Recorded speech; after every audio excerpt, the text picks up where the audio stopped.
यूहन्ना 8:12। यीशु मसीह कहते हैं मैं जगत की ज्योति हूँ और जो मेरे पीछे होता है वो अंधेरे में नहीं चलेगा पर जीवन की ज्योति वो पाएगा। पढ़ सकते हैं। यीशु ने फिर लोगों से कहा, मतलब इसके पहले भी कहा रहेगा, इसके पहले भी कहा रहेगा, फिर कहना पड़ा मतलब इसके पहले भी कहा है। हाँ, क्या कहा है? जगत की ज्योति मैं हूँ। जगत की ज्योति मैं हूँ। जो मेरे पीछे हो लेगा, जो मेरे पीछे हो लेगा वो अंधकार में न चलेगा, वो अंधकार में नहीं चलेगा परंतु जीवन की ज्योति पाएगा। आमेन। मराठीमध्ये पण वाचा। पुढे येशू पुन्हा त्यांना म्हणाला, येशू पुन्हा त्यांना म्हणाला, मीच जगाचा प्रकाश आहे. मी जगाचा प्रकाश आहे. जो मला अनुसरतो तो अंधारात चालणार नाही. हा, जो मला अनुसरतो तो अंधारात चालणार नाही. येशू पुन्हा त्यांना म्हणला, मी जगाचा प्रकाश आहे. आमेन. Praise lord. हालेलुया. खरोखर देव जगाचा प्रकाश आहे. Praise lord. आणि देवाचं वचन स्पष्ट सांगतो, येशू म्हणतो जो मला अनुसरतो तो अंधारात चालणार नाही पण जीवनाचा प्रकाश त्याला प्राप्त होईल. आमेन. स्तोत्रसंहिता लिहिणारा म्हणतो, स्तोत्रसंहिता त्याचं आम्ही पाहतो. स्तोत्रसंहितामध्ये येऊ. स्तोत्रसंहिता देखो, भजन संहिता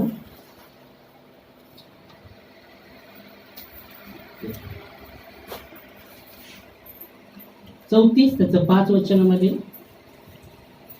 स्तोत्रसंहिता लिहिणारा म्हणतो, जितक्यांनी त्याच्याकडे पाहिले ते प्रकाश पावले आणि त्यांचं तोंड कधी काळवंट होणार नाही. हालेलुया. जिन्होंने यीशु उसकी ओर देखा वो ज्योति पाए और उनका मुंह कभी काला होने नहीं पाएगा. पढ़ सकते हैं। जिन्होंने उसकी ओर दृष्टि की उन्होंने ज्योति पाई और उनका मुंह कभी काला न होने पाया. हालेलुया. Praise Lord. भजन लिखने वाला कहता है, जिन्होंने यीशु मसीह की ओर देखा उन्होंने ज्योति पाई. आमेन. उसके पहले हमने यूहन्ना में देखा, यीशु मसीह कहते हैं जीवन की ज्योति मैं हूँ और जो मुझे मेरे पीछे होता है वो, बाइबल स्पष्ट कहते हैं यीशु मसीह का जीवन की ज्योति मैं हूँ और जो मेरे पीछे होता है वो अंधेरे में नहीं चलेगा, वो जीवन की ज्योति पाएगा. और यहाँ वचन भजन लिखने वाला कहता है, जिन्होंने उसकी ओर देखा वो ज्योति पाए और उनका मुंह कभी काला ना होने पाएगा. आमीन. Hallelujah. Praise lord. Praise Lord. उनका मुंह कभी काला नहीं होने पाएगा. क्यों? कि जिन्होंने उसकी ओर देखा है, प्रभु की ओर जो भी देखेगा वो जीवन की ज्योति पाएगा. आमीन. हालेलुया. और उनका मुंह कभी काला नहीं होने पाएगा. और यीशु मसीह जब यूहन्ना में वही बात कर रहे हैं कि मैं जगत की ज्योति हूँ, जो मेरे पीछे होता है वो अंधेरे में नहीं चलेगा, वो जीवन की ज्योति पाएगा. आमीन. तो हम देखेंगे जीवन की ज्योति में चलने के विषय में. एक यूहन्ना में आते हैं हम. एक यूहन्ना पहला अध्याय 5 से हम देखेंगे.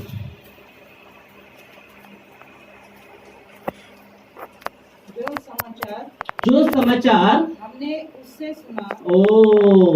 जो यूहन्ना बता रहा है, जो समाचार है ना हमने उससे सुना है.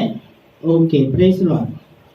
यूहन्ना ने प्रभु से वो समाचार सुना है और वो कहते हैं जो समाचार हमने उससे सुना है. Praise Lord. अच्छी बात है. Praise Lord. प्रभु को महिमा. हाँ, जो समाचार हमने उससे सुना है वो ये है. क्या है? और तुम्हें सुनाते हैं. हाँ, वो है ये है और तुम्हें सुनाते हैं. क्या? वो यह है कि परमेश्वर ज्योति है. वो ये है जो समाचार हमने उससे सुना है वो हम तुम्हें सुनाते हैं. वो ये है कि परमेश्वर ज्योति है. आमेन. पहली बात कि परमेश्वर ज्योति है. जो हमने उससे सुना है वो तुमको सुनाते हैं क्योंकि परमेश्वर ज्योति है और उसमें कुछ भी और उसमें कुछ भी अंधकार नहीं। Hallelujah, praise Lord. उसमें कुछ भी अंधकार नहीं, थोड़ा भी नहीं, किंतु भी नहीं, उसमें कुछ भी अंधकार नहीं। फिर आगे, यदि हम कहे कि उसके साथ हमारी सहभागिता यदि हम कहे कि उसके साथ हमारी सहभागिता है और फिर अंधकार में चले तो हम झूठे हैं। यदि हम कहते हैं कि प्रभु के साथ हमारी सहभागिता है और हम अंधकार में चलते तो हम झूठ बोलते हैं। ओके, हम झूठ बोलते हैं। यदि हम कहते हैं प्रभु के साथ मेरी सहभागिता है, बाइबल कहती है परमेश्वर ने हर एक को उसकी सहभागिता में बुलाया है। 1 यूहन्ना 1:9 में लिखा गया है कि परमेश्वर सच्चा है और उसने अपने पुत्र की संगति में आपको और मुझे बुलाया है। परमेश्वर विश्वसनीय देव आहे आणि त्याने आपल्या पुत्राच्या संगतीमध्ये तुम्हाला आणि मला पाचारण केलं आहे। आमेन। वाचूया 1 कोरिंथियो 1:9 मध्ये, काढू शकता पटकन 1 कोरिंथियो, मराठी पण भेटलं तर लगेच वाचा। ज्याने स्वपुत्र येशू ख्रिस्त आपला प्रभू याच्या सहभागीपणात तुम्हाला बोलाविले तो देव विश्वसनीय आहे। आमेन। हिंदी, परमेश्वर सच्चा है। परमेश्वर सत्य आहे। आमेन, हालेलुया। त्याच्यात काही खोटं नाही, ते सत्य आहे। पुढं, जिसने तुमको अपने पुत्र हमारे प्रभु यीशु मसीह के संगति में बुलाया है। आमेन। परमेश्वर सच्चा है जिसने हमें उसके पुत्र यीशु मसीह की संगती में आपको और मुझे बुलाया है। कारण कोणाच्या संगतीमध्ये बोलवलं आहे? प्रभूच्या संगतीमध्ये राहण्यासाठी परमेश्वरने आम्हाला पाचारण केलं आहे। Praise Lord.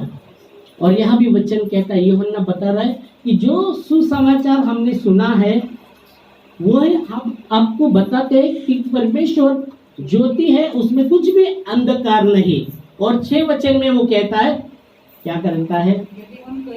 यदि हम कहे उसके साथ हमारी सहभागिता है और फिर अंधकार में चले तो हम झूठ बोलते हैं, झूठे हैं और सत्य पर नहीं चलते। आमेन। सत्य पर चलना है। Amen, hallelujah. सत्य, यीशु ने कहा तुम सत्य को जानोगे और सत्य तुम्हें स्वतंत्र करेगा, मुक्ति देगा, स्वतंत्र करेगा। आमेन। और बाइबल स्पष्ट कहती, यहाँ वचन में हम देखा कि हम उसके साथ सहभागिता बोलते, हमारी सहभागिता है और अंधकार में चलते तो हम झूठ बोलते और सत्य पर नहीं चलते। और हमने देखा कि यीशु मसीह कहता है कि सत्य तुम जानोगे और सत्य तुम्हें स्वतंत्र करेगा। आमेन, हालेलुया। तो बहुत जरूरी है सत्य पर हमें चलना, बहुत जरूरी। बाइबल कहती है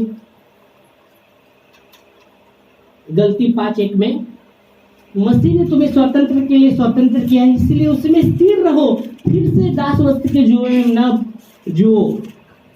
गलती 5:1, मसीह ने स्वतंत्र के लिए हमें स्वतंत्र किया है, उसमें स्थिर रहो। दासवत के जुए में फिर से ना जुओ। और यहाँ वचन वही कहता है, अगर हम कहते कि उसके साथ हमारी सहभागिता है और अंधकार में चलते तो हम झूठ बोलते हैं और हम सत्य पर नहीं चलते।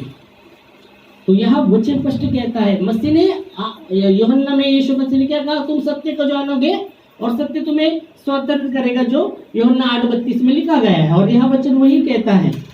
यहाँ वचन में हमने देखा क्या कहते हैं, फिर से पढ़िए, फिर से पढ़ो। अभी कौन सा पढ़ा? ज्योति कौन सा पढ़ा? गलती। मसीह ने स्वतंत्रता के लिए हमें स्वतंत्र किया। तो यहाँ एक परमेश्वर का वचन पौलुस कहता है कि मसीह ने हमें स्वतंत्र के लिए स्वतंत्र किया, उसी में स्थिर रहो, फिर दासवत के जुए में न फंसो। तो ओके, तो हमें सत्य पर चलना भी बहुत जरूरी। फिर आगे हम आते हैं 1 यूहन्ना, हम 6 पढ़ा, 1 यूहन्ना का 1:6, 7 भी पढ़ी। यदि जैसा वो ज्योति में है वैसे ही हम भी ज्योति में चले।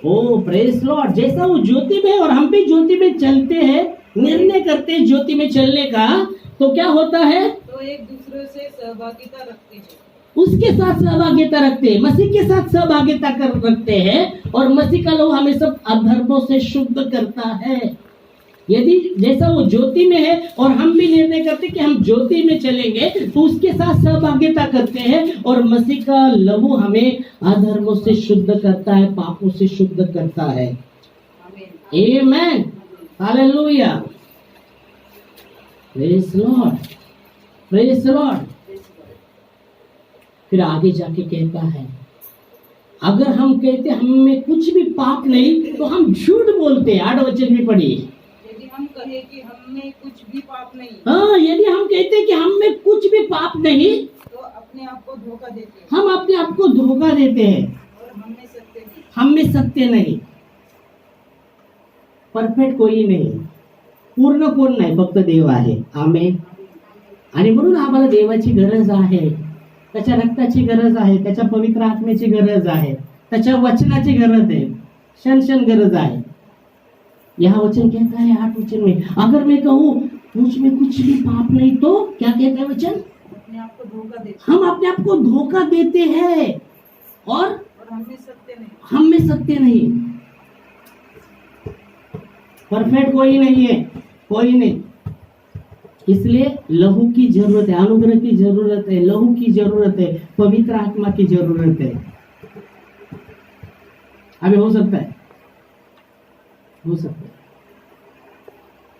यह वचन कहता है, यदि मैं कहूं कि मुझ में कुछ भी पाप नहीं, तो क्या कहते हैं? अपने आप को धोखा देते हैं वो लोग। वो जो कहते हैं ना मुझ में कुछ भी नहीं, वो अपने आप को धोखा देते। और क्या कहता है आगे वचन? हम में सत्य नहीं। हाँ, वो व्यक्ति में सत्य ही नहीं, जो अपने आप को कहते हैं हाँ मैं हेलो परिपूर्ण, फक्त देव परिपूर्ण आहे, देव परिपूर्ण। बायबल सांगतं आम्हाला पण देव परिपूर्ण करणार, म्हणून वचन सांगतं 1 तेसलोनिके की किताब 5वां अध्याय और 23 और 24 वचन, मसीह आने तक हमारे प्राण, आत्मा, शरीर को परमेश्वर निर्दोष रखेगा, और वो विश्वसनीय परमेश्वर है, वो वैसा ही करेगा। 1 तेसलोनिके 5वां अध्याय 23-24। चला लवकर। शांतीचा देव स्वतः तुम्हास परिपूर्णपणे आमेन। कौन करेगा परिपूर्ण? मैं खुद नहीं हो सकता परिपूर्ण। हेलो, शांति का परमेश्वर आपको और मुझे खुद परिपूर्ण करेगा। आगे, और तुम्हारी आत्मा, फिर से हिंदी में पढ़ो ना पूरा, फिर से। शांति का परमेश्वर, शांति का परमेश्वर आप ही तुम्हें पूरी रीति से पवित्र करे, पूरी रीति से पवित्र करे, और तुम्हारी आत्मा, और प्राण और देह हमारे यीशु मसीह आने तक पूरे निर्दोष, हाँ, और पवित्र ठहरे, हाँ, सुरक्षित है। हालेलुया। परमेश्वर, शांति का परमेश्वर आपको और मुझे परिपूर्ण कर सकता है। मैं खुद होकर परिपूर्ण नहीं हो सकता, इसलिए लहू की जरूरत है, इसलिए अनुग्रह की जरूरत है, इसलिए पवित्र आत्मा की जरूरत है। बाइबल कहती है पवित्र आत्मा के द्वारा धोए जाते हैं। लहू के द्वारा जैसे धोए जाते, पवित्र आत्मा के द्वारा भी धोता है परमेश्वर। हालेलुया, आमेन, हालेलुया। समझ में आ रहा है? फिर एक वचन लेंगे सिर्फ, उसका 9, किसका? इधर वापस 1 यूहन्ना में, नहीं तो उधर किधर जाएंगे। 1 यूहन्ना 1 अध्याय 9। यदि हम अपने अधर्म को, हमारे पापों को कबूल करते हैं, मान लेते हैं, तो मसीह विश्वसनीय परमेश्वर है हमारे अधर्मों से छुड़ाने के लिए। फिर पढ़िए वो। यदि हम अपने आप को मान ले, हाँ, फिर से अपने पापों को हाँ, मैंने अपने आप को मान ले क्या? यदि हम अपने पापों को मान ले, तो वो हमारे पापों को क्षमा करने, वो यदि हम अपने पापों को मान ले, तो वो हमारे पापों को क्षमा करने और हमें सब अधर्म से शुद्ध करने के लिए विश्वास योग्य परमेश्वर और धर्मी है। आमेन। धार्मिकता यीशु मसीह के द्वारा मिलती है। Hallelujah, praise Lord. तो यहाँ हम देखते हैं ज्योति में चलना, प्रभु में चलना। आमेन, हालेलुया। और हर एक कमजोरी प्रभु में जैसे हम चलने लगते हैं, परमेश्वर वो काम करेगा, उसको काम करने देना है। प्रभु के हाथ में हमें समर्पण करना है। कई बार मैं बोला आराधना में हाथ उठाना, हाथ उठाना मतलब क्या, मैंने बताया था समर्पण को दर्शाता है ना। हालेलुया। हाँ, मैं आंख बंद ही किया था, मैंने देखा नहीं कोई हाथ उठाया नहीं उठाया। मैं मेरा आराधना में था, मैंने बोला मैं अभी देखूँ का कौन उठा रहा है, बोले जाने दो, मैंने बोल दिया अभी मैं अपना काम करूँ आराधना में। उठाया था ऐसा क्या? Praise lord, hallelujah. तो प्रभू का वचन स्पष्ट सांगतो, जसा तो प्रकाशात आहे आणि आम्ही प्रकाशामध्ये चालतो, तर देवासारखी आमची सहभाग्यता करतो आणि येशूचं रक्त आम्हाला सर्व अधर्मापासून शुद्ध करतं। आमेन। येशू मसीह काल आज युगानुयुग एकसारखा आहे असं देवाचं वचन सांगतं। इब्रिकारासपत्र 13:8 मध्ये सांगितलं आहे, येशू ख्रिस्त काल आज युगानुयुग एकसारखा आहे। म्हणजे काय? म्हणजे काय? हाँ? काय? भविष्य का? भूतकाळ, वर्तमान काळ, भविष्यकाळ। कल, आज, युगा। कल काय? नाही माहिती। भूतकाळ झाला, वर्तमान आहे, वर्तमान आज वर्तमान आहे। भूत, हाँ, कल मतलब हाँ, आज मतलब वर्तमान, और युगानुयुग भविष्य आगे का। यीशु मसीह ने आपके कालसाठी रक्त व्हायला आहे, आजसाठी रक्त व्हायला आहे आणि पुढं भविष्यासाठी पण रक्त व्हायला आहे। एकदाच बलिदान दिलं। आमेन। बोला काहीतरी आमेन। आमेन। Praise Lord. देवाला धन्यवाद देऊ या वचनासाठी ना प्रार्थना करू आणि जसं प्रभू भोज पण आहे आपल्या हृदयाची तयारी करू, जसं वचन आलं आपल्यापाशी। आमेन। आणि ते लोकच भाग घ्या ज्यांनी प्रभूला उद्धार करता प्रभू म्हणून स्वीकारला आहे, निर्णय केला आहे की प्रभूच्या मागे चालणार, आणि ज्यांना माहित नाही आम्ही त्याच्यासाठी मी प्रार्थना करू।